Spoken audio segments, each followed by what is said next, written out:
Hi friends, welcome to my channel. నేను ఈరోజు చేస్తున్న recipe home made chicken dum biryani.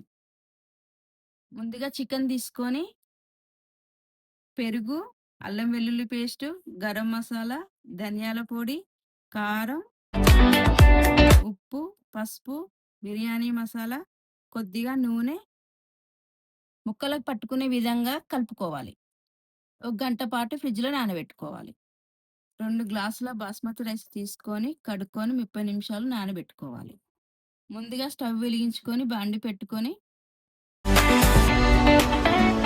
2 స్పూన్ల ఆయిల్ వేసుకోవాలి. ముందుగా కట్ చేసుకున్న ఉల్లిపాయను నూనెలో వేసుకోవాలి. బ్రౌన్ కలర్ వచ్చేలా కొంచెం ఉప్పు వేసుకొని వేయించుకోవాలి. వేగిన ఉల్లిపాయను తీసుకొని పక్కకు పెట్టుకోవాలి. తగినంత కిస్మిస్‌లు తీసుకొని నూనెలో వేయించుకొని పక్కకు పెట్టుకోవాలి. కలుపు పెట్టుకున్న చికెన్‌ను నూనెలో వేసుకొని కాసేపు ఉడికించుకోవాలి. మరో స్టవ్ వెలిగించి గిన్నె తీసుకొని అందులో తగినంత నీళ్లు పోసుకొని ఒక స్పూన్ ఆయిల్ వేసుకోవాలి.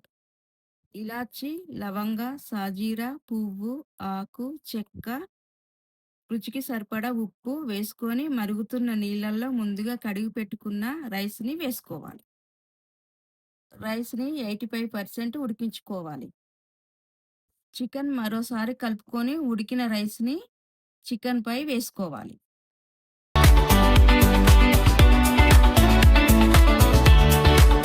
ముందుగా వేయించి పెట్టుకున్న ఉల్లిపాయను రైస్ పైన వేసుకోవాలి. కొద్దిగా కొత్తిమీర వేసుకోవాలి. బిర్యానీ కలర్‌ఫుల్‌గా కావాలి అనుకుంటే కొంచెం ఫుడ్ కలర్‌ని వేసుకోవాలి. తగినంత నెయ్యి వేసుకోవాలి. ఆవిరి బయటకు రాకుండా రైస్‌ని ఒక 10 నిమిషాలు దమ్ పెట్టుకోవాలి. మన వేడి వేడి home made chicken dum biryani ready. Thanks for watching. Subscribe to my channel.